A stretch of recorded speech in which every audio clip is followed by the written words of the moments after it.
Welcome once again, my friends, and thank you for stopping by to listen to an old storyteller. Today we have a Norwegian tale, and the title of this story is The 12 Ducks.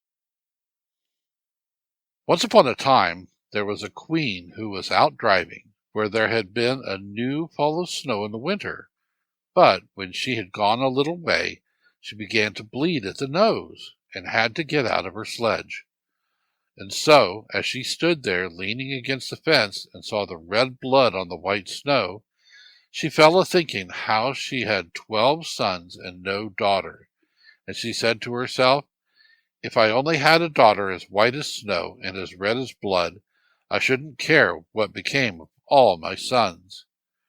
But the words were scarce out of her mouth before an old witch of the trolls came up to her. "A daughter you shall have," she said, "and she shall be as white as snow and as red as blood, and your sons shall be mine, but you may keep them till the babe is christened." So when the time came, the queen had a daughter, and she was as white as snow and as red as blood, just as the troll had promised. And so they called her Snow White and Rosy Red. Well, there was great joy at the king's court, and the queen was as glad as could be. But when what she had promised to the old witch came into her mind, she sent for a silversmith and bade him make 12 silver spoons, one for each prince, and after that she bade him make one more, and she gave it to Snow White and Rosy Red. But as soon as ever the princess was christened, the princes were turned into 12 wild ducks and flew away. They never saw them again. Away they went, and away they stayed. So the princess grew up, and she was both tall and fair, but she was often so strange and sorrowful, and no one could understand what it was that failed her. But one evening the queen was also sorrowful, for she had many strange thoughts when she thought of her sons. She said to Snow White and Rosy Red, "Why are you so sorrowful, my daughter? Is there anything you want? If so, only say the word, and you shall have it." "Oh, it seems so dull and lonely here," said Snow White and Rosy Red. "Everyone else has brothers and sisters, but I am all alone. I have none, and that's why I'm so sorrowful." "But you had brothers, my daughter," said the queen. "I had 12 sons who were your brothers, but I gave them all away to get you." And so she told her the whole story. So when the princess heard that, she had no rest, for in spite of all the queen could say or do, and all she wept and prayed, the lassie would set off to seek her brothers, for she thought it was all her fault. And at last she got leave to go away from the palace. On and on she walked into the wide world, so far you would never have thought a young lady could have the strength to walk so far. So once, when she was walking through a great wood, one day she felt tired and sat down on a mossy tuft and fell asleep. Then she dreamt that she went deeper and deeper into the wood, till she came to a little wooden hut, and there she found her brothers. Just then she woke, and straight before her she saw a worn path in the green moss, and this path went deeper into the wood. So she followed it, and after a long time she came to just such a little wooden house as that she had seen in her dream. Now, when she went into the room, there was no one at home, but there stood 12 beds and 12 chairs and 12 spoons, a dozen of everything, in short. So when she saw that, she was so glad.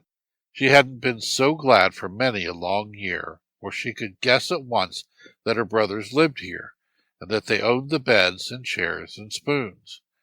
So she began to make up the fire and sweep the room and make the beds and cook the dinner and make the house as tidy as she could. And when she had done all the cooking and work, she ate her own dinner and crept under her youngest brother's bed and lay down there. But she forgot her spoon upon the table. So she had scarcely laid herself down before she heard something flapping and whirring in the air. And so all the 12 wild ducks came sweeping in, but as soon as ever they crossed the threshold, they became princes. "Oh, how nice and warm it is in here," they said. "Heaven bless him who made up the fire and cooked such a good dinner for us." And each took up his silver spoon and was going to eat. But when each had taken his own, there was one still left lying on the table, and it was so like the rest that they couldn't tell it from them. "This is our sister's spoon," they said, "and if her spoon be here, she can't be very far off herself." "If this be our sister's spoon, and she be here," said the eldest, "she shall be killed, for she is to blame for all the ill we suffer." And thus she lay under the bed and listened to them. "No," said the youngest, "'twere a shame to kill her for that. She has nothing to do with our suffering ill, for if anyone's to blame, it's our own mother." So they set to work hunting for her both high and low, and at last they looked under all the beds, and so when they came to the youngest prince's bed, they found her and dragged her out. Then the eldest prince wished again to have her killed, but she begged and prayed so prettily for herself.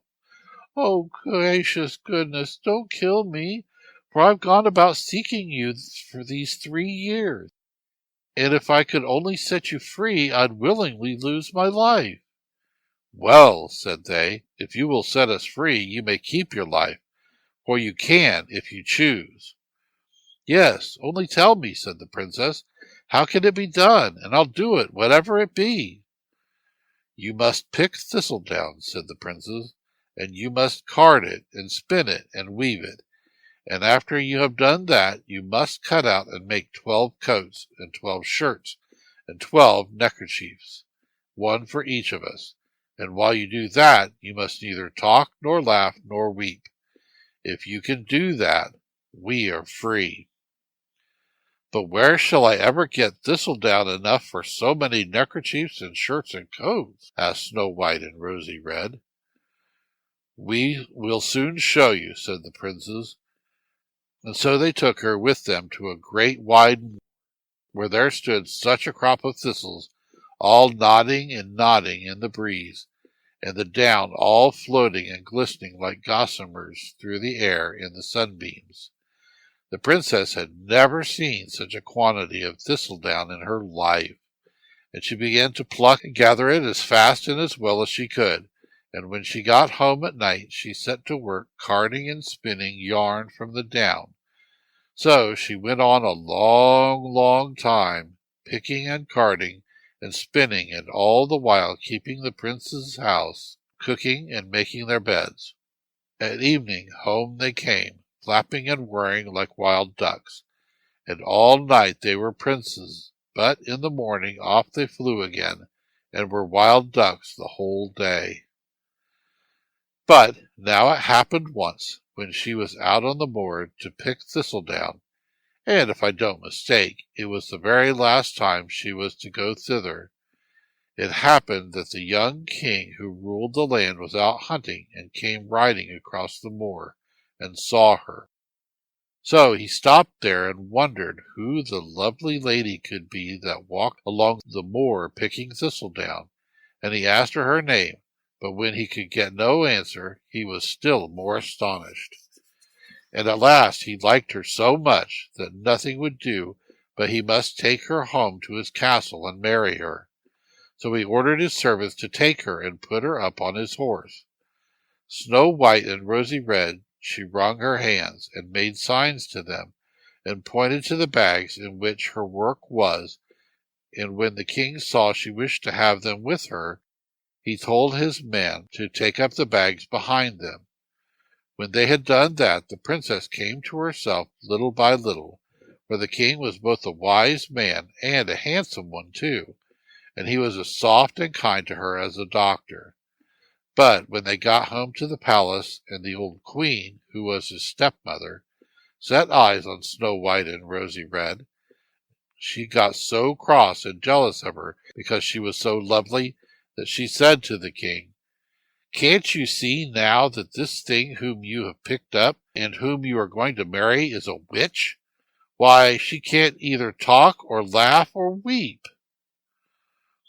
But the king didn't care a pin for what she said, but held on with the wedding, and married Snow White and Rosy Red, and they lived in great joy and glory.